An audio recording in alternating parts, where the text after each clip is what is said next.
Second year है राजनीति विज्ञान में हम समकालीन विश्व राजनीति के अंतर्गत अब चौथे अध्याय का अध्ययन कर रहे हैं, जिसका नाम है सत्ता के वैकल्पिक केंद्र।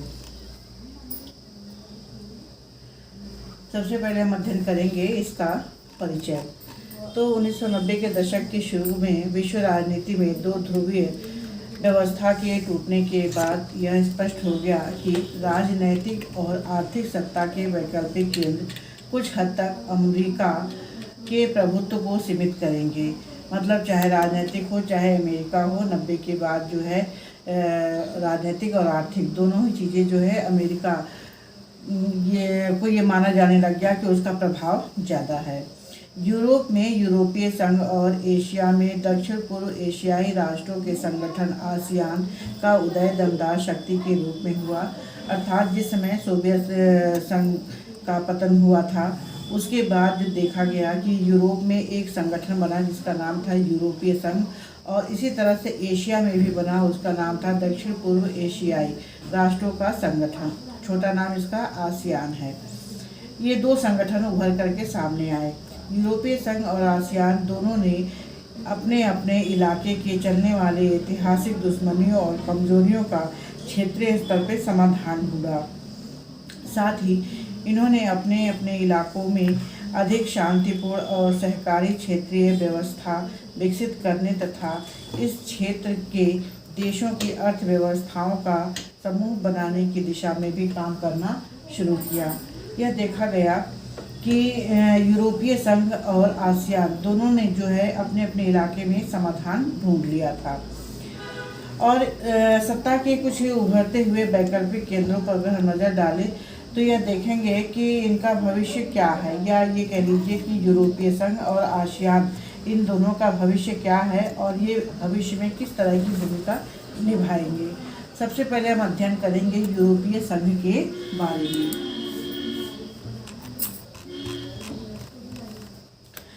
यूरोपीय संघ, जब दूसरा विश्व युद्ध समाप्त हुआ तब यूरोप के अनेक नेता यूरोप के सवालों को लेकर बहुत परेशान थे, क्योंकि जब शीत युद्ध का दौर चल रहा था तो उस समय पूरा विश्व यूरोप जो है दो भागों में बटा हुआ था। और फिर बाद में ये लोग सोवियत संघ से अलग होकर के, अमेरिका से अलग होकर इन्होंने एक संगठन बनाया जिसका नाम रखा यूरोपीय संघ।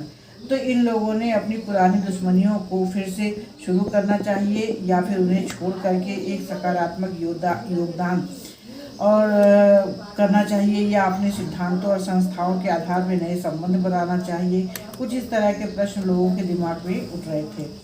लेकिन दूसरे विश्व युद्ध ने उन अनेक मान्यताओं और व्यवस्थाओं को ध्वस्त कर दिया जिसके आधार पर यूरोपीय देशों के लोग जो है आपसी संबंध नहीं बना पाए और वो रूस और अमेरिका की तरफ चले गए थे। 1945 तक यूरोपीय देशों ने अपनी अर्थव्यवस्थाओं की बर्बादी तो झेली, उन मान्यताओं और व्यवस्थाओं को ध्वस्त होते हुए भी देखा जिन पर पूरा यूरोप खड़ा था। मतलब दूसरा विश्व युद्ध कहाँ हुआ था? यूरोप में ही हुआ था। तो पूरा यूरोप एक तरह से बर्बाद हो चुका था।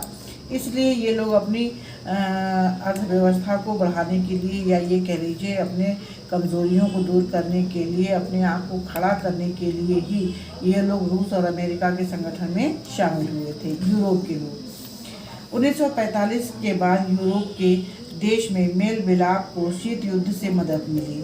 मतलब ये लोग जब पूरा यूरोप के जितने भी देश थे जब दो भागों में बट गए, रूस और अमेरिका की तरफ चले गए, तो उन लोगों को उनसे काफ़ी मदद मिली।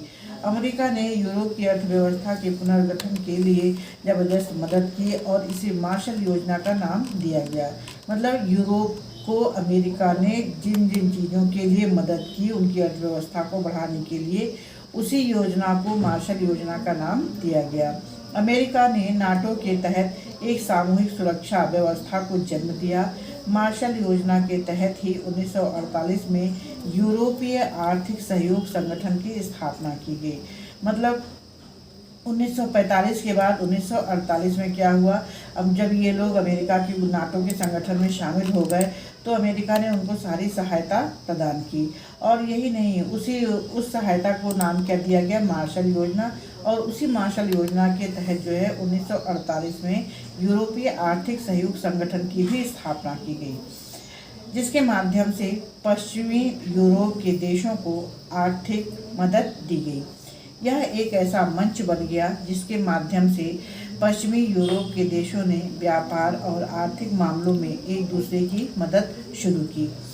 1949 में गठित यूरोपीय परिषद राजनीतिक सहयोग के मामले में एक अगला कदम साबित हुआ। तो जो 48 में आर्थिक सहयोग संगठन की स्थापना की गई थी, आगे चल के 49 में यह कैसा साबित हुआ, मतलब एक सहयोग का संगठन साबित हुआ। यूरोप के पूंजीवादी देशों की अर्थव्यवस्था की आपसी एकीकरण की प्रक्रिया चरणबद्ध ढंग से आगे बढ़ी। मतलब यूरोप के देशों की जो बर्बादी हो चुकी थी उसे आगे बढ़ाने के लिए अमेरिका जो के गुट में जो देश शामिल थे उनको अमेरिका ने एक एक करके आगे बढ़ाने की प्रक्रिया शुरू की। इस एकीकरण को कालक्रम में अगर हम देखें और इसके परिणाम स्वरूप 1957 में यूरोपीय इकोनॉमिक की कम्युनिटी गठन हुआ। मतलब पहले 48 में क्या गठन हुआ, यूरोपीय आर्थिक सहयोग संगठन गठन हुआ। उसके बाद से फिर 59 में क्या गठन हुआ, यूरोपीय परिषद राजनीतिक सहयोग।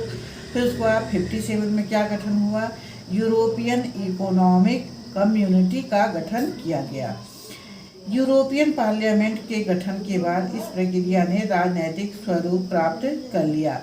मतलब धीरे धीरे करके 45 के बाद से यूरोप की अर्थव्यवस्था सुधरने लग गई। अभी हम उन देशों का अध्ययन कर रहे हैं जो नाटो के तहत थे, या ये कह लीजिए यूरोप में जो अमेरिका के गुट में शामिल थे। यूरोपीय देशों के अंतर्गत ये देखा गया कि सोवियत संघ के गुट के पतन के बाद इस प्रक्रिया में तेजी और आई। मतलब यूरोप के लोग जो सोवियत संघ के गुट में शामिल थे, जब वहाँ से हटे, अलग हुए, तो वहाँ की प्रक्रिया में भी कुछ उन लोगों में भी कुछ तेजी आई। 1992 में इस प्रक्रिया की परिणति यूरोपीय संघ की स्थापना के रूप में हुई। यूरोपीय संघ के रूप में समान विदेश नीति और समान सुरक्षा नीति, आंतरिक मामले, न्याय से जुड़े मुद्दे और सहयोग, एक समान मुद्रा, इन सबको एक चलन का रास्ता अपनाया गया।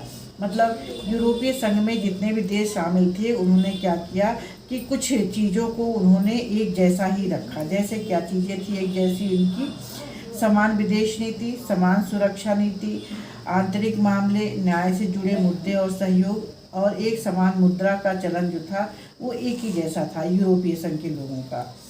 एक लंबे समय में बना यूरोपीय संघ आर्थिक सहयोग वाली व्यवस्था से बदलकर ज़्यादा से ज़्यादा राजनीतिक रूप लेता चला गया। मतलब धीरे धीरे करके यूरोपीय संघ का क्या हो रहा था, बदलाव हो रहा था। जैसे अमेरिका के गुट में जो लोग यूरोप के जो देश शामिल थे, धीरे धीरे करके अमेरिका उनको आगे बढ़ा रहा था। तो धीरे धीरे करके उनका राजनीतिक स्वरूप क्या हो रहा था, बदल रहा था। अब यूरोपीय संघ काफ़ी हद तक एक विशाल राष्ट्र की तरह ही काम करने लगा।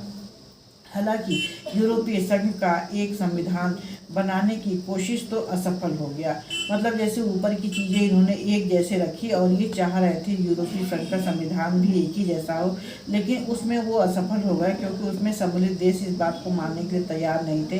क्योंकि उनका कहना था कि हमारा अपना झंडा, राष्ट्रगान और स्थापना दिवस तथा मुद्रा, ये सबकी अपनी अलग अलग होनी चाहिए। बाकी नीतियाँ भले ही एक जैसी हों, लेकिन झंडा, गान, स्थापना दिवस और मुद्रा, ये सबकी अपनी अपनी अलग अलग होनी चाहिए।